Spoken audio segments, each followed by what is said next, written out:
Hello bachcho, let's read the question. So question says that a sample of this iodine, the mass is given 53 and this atomic number is given 53 and mass is given 131 as a iodide ion was administered to a patient in a carrier consisting of 10 root 2 milligram of iodide ion. Now after 4 days, 10% of the initial radioactivity was detected in the thyroid glands of the patient. What mass in the milligram of the iodide ion had migrated to the thyroid gland? The half-life of this iodide is given 8 days. So एक iodide आप एक patient को दिया गया है, ठीक है, और जिसमें आपके पास 10√2 मिलीग्राम आयोडाइड आयन है, जिस पेशेंट को दिया गया है, और आफ्टर 4 डेज यानी 4 डेज के बाद, टाइम यहाँ पे गिवन है आपका 4 डेज, क्या बोला गया यहाँ पे 4 डेज के बाद 10% ऑफ द इनिशियल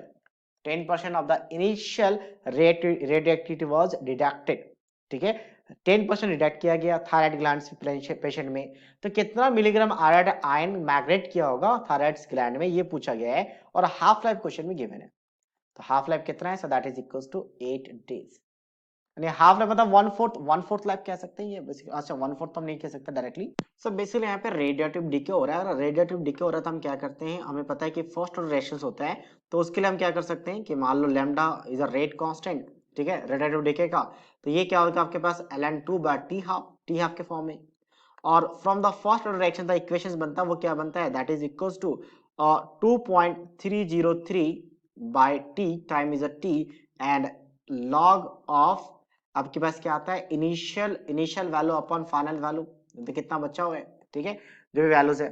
तो यहां से हमें सारा वैल्यू पता है, तो ये वैल्यू हम निकाल सकते हैं, n नॉट बाय n निकाल सकते हैं, फ्रैक्शन कितना बचा हुआ है बेसिकली। सो ये टाइम पता है मुझे, टी हाफ कितना बचा है, so that is 8 days. So ln2 का ऐसा भी लिखा जा सकता है 2.303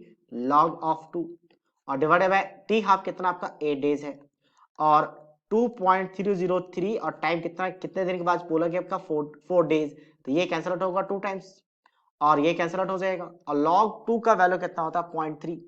तो ये कितना हो जाएगा 0.3, यानी कि log, अच्छा एक काम करते हैं 1/2 ना √2 बन जाएगा, ये बेसिकली ये √2 बन जाएगा, तो यानी कि log of 2 to the power 1/2 यानी √2 बन गया is equals to log of n not by n। तो यहां से n नॉट बाय n का वैल्यू आ गया, n नॉट बाय n का value, so n not by n2 का वैल्यू कितना आ गया, that is equals to √2 basically. तो अब तो ये था आपके पास कितना फ्रैक्शन बचा हुआ, वो फ्रैक्शन की बात करें तो मुझे n बाय n नॉट निकालना पड़ेगा, मतलब 1/√2, और 1/√2 की बात करें तो ये वैल्यू कितना आ जाएगा 0.707। तो परसेंटेज की बात करें तो परसेंटेज मतलब कितना बचा हुआ है, सो दैट मीन्स यहाँ पे 70% आ जाएगा, ऑलमोस्ट 70.7% या तो 70% कह सकते हैं। इतना परसेंट हमारा क्या है बचा हुआ है, अभी भी इतना कह सकते हैं, इतना परसेंट आपके पास थायराइड बेसिकली आपके पास क्या है प्रेजेंट है। और थायराइड्स में कितना ट्रांसफर हुआ,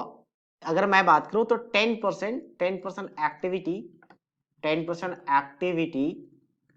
is migrated to the thyroids, ठीक है, इज माइग्रेटेड, इतना आपके पास माइग्रेट हुआ, ठीक है, इतना आपके पास 10% माइग्रेटेड टू थायराइड, ठीक है, और थायराइड ग्लैंड को हम लोग टीजी कह लेते हैं शॉर्ट में, थायराइड ग्लैंड्स में। तो अगर हमें वेट ऑफ आयोडीन माइग्रेट कितना क्या निकालना हो, वेट ऑफ आयोडीन माइग्रेटेड, तो इसके लिए हम क्या करेंगे, जितना परसेंट आपके पास माइग्रेट किया, किसका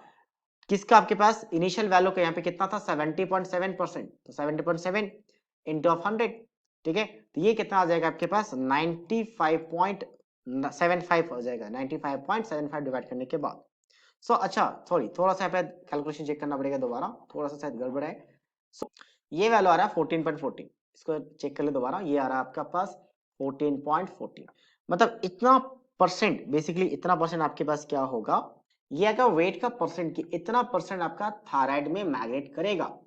तो कितना मिलीग्राम लिया था हमने 10√2, तो उसका 14% ले लेते हैं, तो एक्चुअल वेट अब यहाँ पे रह गया, एक्चुअल में परसेंटेज निकाला हम लोगों ने, तो एक्चुअल वेट आ जाएगा 14.14 अपॉन 100 ऑफ दिस 10√2 बेसिकली। तो अब ये फाइनल आंसर ऐसे निकालना है, तो एक जीरो तो ऐसे कैंसिल आउट हो जाएगा, तो मतलब क्या आ जाएगा आपका, इसको हम एक जीरो कैंसिल करेंगे तो यहाँ पे आएगा 1.44 1.414 1.414, और रूट का वैल्यू भी 1.414 ही होता है, 1.414 ही होता है, तो ये कह सकते हैं कि √2 इंटू √2 है, तो एक्चुअल में 2 बन जाएगा ये, या फिर आप इसको मल्टीप्लाई करके देख लो 1.414 0.14 को हम 2 बार मल्टीप्लाई करेंगे तो ये वैल्यू 1.99 लगभग 2 आ जाएगा, तो 2 मिलीग्राम आ जाएगा। सो 2 milligram is the final answer of this question. So I hope you understood it well. All the best.